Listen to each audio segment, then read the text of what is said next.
yang di Jakarta pertumpahan tahi luar biasa. Seperti nama sejarah kota Jakarta, dari Batavia, sebelum jadi Batavia kan namanya Betawi, terus pernah jadi Betai, ya kan, Betai, ya kan, gara-garanya waktu dikepung sama Sultan Agung, ya kan, dikepung, orang-orang dari dalam itu, orang-orang company itu dia lemparin tai keluar tuh dari ini kan, dari Shalom semuanya, tidak lupa juga shalom buat Papua Irian Barat, luar biasa. Doa terus ya, tiap hari selalu ada korban dari kedua belah pihak, mengerikan sekali. Sniper, teman-teman kita, saudara-saudara kita juga ya, OPM ini punya senjata berat juga ya, sniper ya, ngeri ya. Saya ngelihat korbannya kemarin Pak Ponto kirim itu ya, hancur belakangnya, ditembak dari depan, belakangnya hancur karena snipernya itu mungkin 52 mm kali itu, serem amat itu ya. Terus kemarin saya lihat video snipernya TNI tembak orang OPM dari antara bukit yang satu ke bukit yang lain loh, jaraknya loh, nyampe loh itu. Wah, serem sekali itu ya ngelihat itu. Aduh, sampai kapan Indonesia harus begitu ya? Sekarang itu kita di Papua, nggak jauh-jauh, di Jakarta aja ya, bukan pertumpahan darah, tetapi yang di Jakarta pertumpahan tahi luar biasa. Seperti nama sejarah kota Jakarta, dari Batavia, sebelum jadi Batavia kan namanya Betawi, terus pernah jadi Betai, ya kan, Betai, ya kan, gara-garanya waktu dikepung sama Sultan Agung, ya kan, dikepung, orang-orang dari dalam itu, orang-orang company itu dia lemparin tai keluar tuh dari ini kan, dari dalam benteng waktu dikepung itu kan sama Sultan Agung. Wah, luar biasa sekali. Memang tai ini memang bersejarah dalam kehidupan berbangsa dan bernegara Indonesia. Semoga tai ini jangan menjadi salah satu simbol di dalam negara Indonesia ini. Wah, ngeri ya kalau tai jadi simbol, wah repot ini. Ya kan, simbol perjuangan. Napoleon Bonaparte, pahlawan nasional negara Khalifah Republik Indonesia, simbolnya tai nanti. Sila pertama, ketaian yang Maha Esa. Wah, ngeri ya saudara, serem ya kan. Waduh, ya jangan sampai masa ketaian yang Maha Esa. Ya kan, tai kita semua sama. Apapun tainya, apapun makannya, tainya kita sama semua. Repot, saudara. Sebelum gas, mohon izin. Oh, udah lupa. Waduh, hampir tinggal. Untung teriak ini Pak Pendeta satu ini. Ya, kita kasih makan, tapi akan menghasilkan Pak Pendeta. Aduh. Oke, sebentar. Ya, sebentar, saya taruh di pin dulu. Hampir lupa, mau digas aja dah. Silakan Pak Pendeta Jimmy. Oke, terima kasih Pak Paul, terima kasih para donatur yang dengan setia tetap memberkati Yayasan Damaris Pancasila. Kami percaya segala usaha pekerjaan yang Bapak Ibu kerjakan semua seturut daripada kehendak Tuhan, pasti mendatangkan berkat, sukacita, damai, sejahtera yang berkelimpahan. Dimanapun kita berada, tetap kita harus menabur kebaikan dan kasih Kristus. Ya, terima kasih. Hari ini saya mau melaporkan bahwa hari ini kita membagikan atau mendonasikan 1.400 pack nasi bungkus. Nanti pas launching, kita rencana mau 2.000 ya, launching buku Pancasila Sumpah Pemuda, kita mau launching hari itu 2.000 ya, rencana ya. Semoga Tuhan memberkati rencana. Bersama dengan Pak Jenderal. Ya, dengan Pak Jenderal Tobing. Tadi nomor handphone Pak Jenderal Tobing sudah saya kasih ke grup pengurus yayasan, supaya nanti Pak Charles, Pak Pendeta Jimmy, dan Bapak Ketua dan Ibu Ketua bisa meeting dengan Pak Brigjen Junias Tobing untuk teknis pelaksanaannya supaya greget, kelihatan jeder gitu loh. Lagi launchingnya ya. Kita rencana akan kasih stiker Yayasan Damaris dengan buku Pancasilanya serta kasih nama itu ya Pak Jenderal Tobing ya, supaya itu jadi heboh ya, buku itu jadi heboh. Hari itu kita bagi 2.000. Hari itu juga kita launching buku Pancasila di dapur umum Kalibata dan dapur umum di Jakarta, di Bandung, ya, bersamaan juga di rumah saya nggak tahu nanti Pak Jenderal Tobing akan di mana ya. Nah, nanti Pak Jenderal Tobing sekalian kasih teknis pelaksanaannya sambil ya buat kasih bocoran-bocoran buat teman-teman ini ya, supaya teman-teman mulai bersiap-siap. Nah, saudara, kita lanjutkan gubraknya ya. Aduh, tadi sudah mau dicekek dulu sama Pak Pendeta Jimisun ini. Lanjut Pak Paul, lanjut. Nggak ejakulasi dini. Recording in Yang progress. rekam nih, nggak usah direkam kali. Nggak apa-apa nih, nggak usah direkam. Sebentar. Recording stopped. Ya, nggak usah direkam, nggak apa-apa, nanti menghabisin cloud-nya. Ya, ini hari ini nggak apa-apa kalau ada Pak Ponto atau apa namanya lagi cerita intelijen atau yang cerita Irian atau cerita apa nih baru kita rekam kan. Ya, atau Pak Toping lagi ngajar yang serem-serem, nah kita rekam. Kalau nggak usah, nggak apa-apa. Ya, oke, saudara-saudara, balik ya. Ini sebelum ini rakyat jelata sudah mulai pada menggelinjang semua nih. Jadi begini, saudara. Kemarin itu ya kita dengar isinya KC mau minta maaf ya. Aduh, saya bilang apa pula ini minta maaf nih. Aduh, repot ini kalau udah bilang permohonan maaf model begini nih, maunya damai-damai. Tadi pagi Yahya Waloni minta maaf juga ya. Si Yahya Waloni akhirnya ya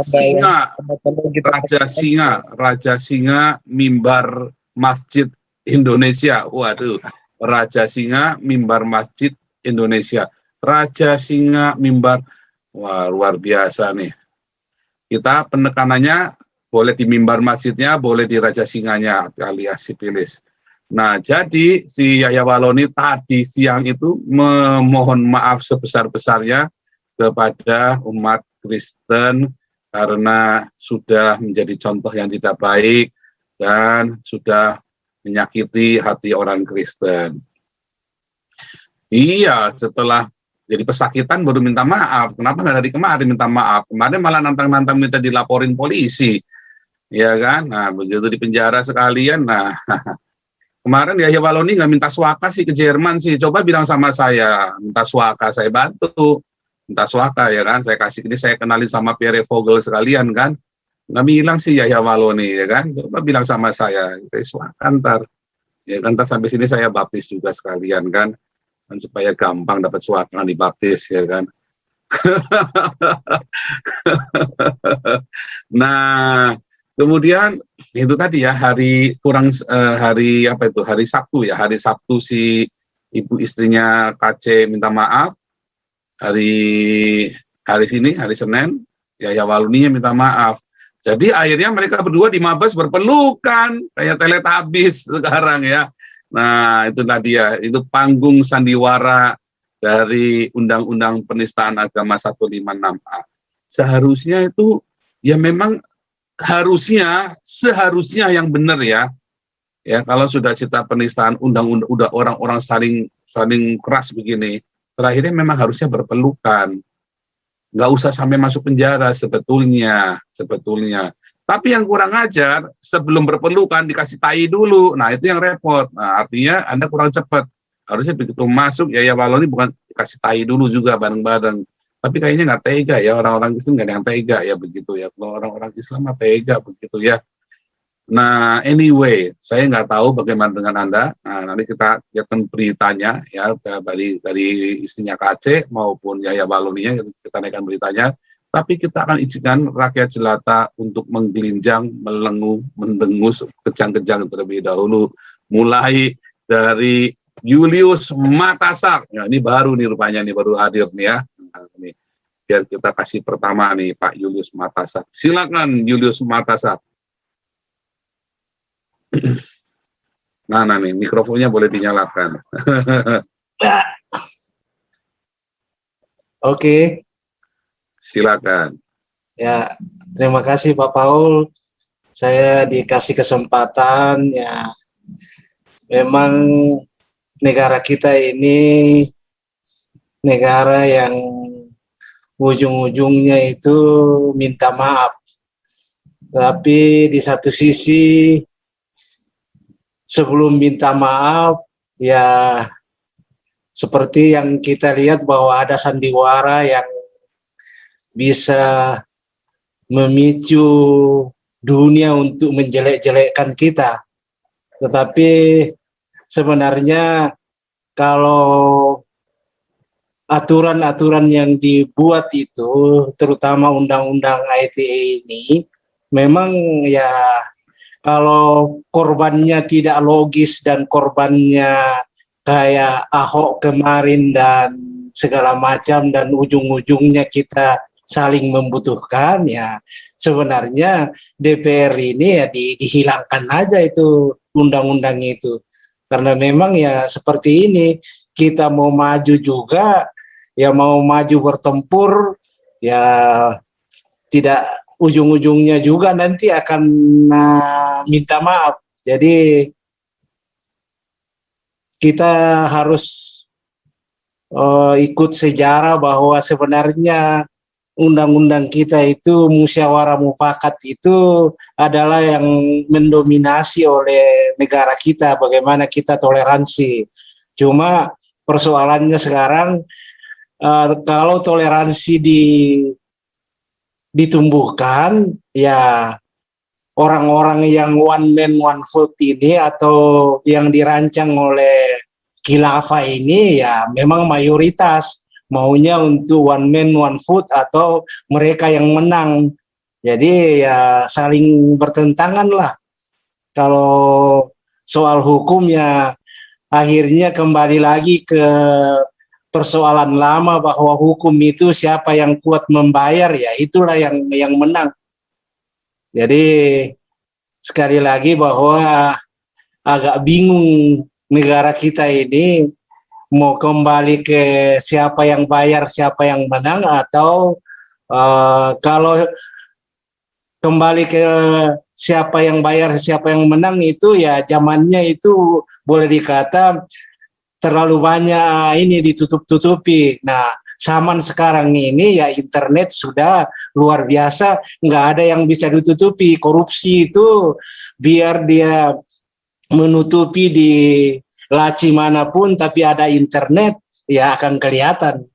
Jadi saya kira ya kalau memang konsisten kita lanjutkan aja perjuangannya Pak KC, tetapi ya kalau memang orang menerima maaf-maaf itu ya saya kira silakan aja, tapi hukum tetap dijalankan. Terima kasih.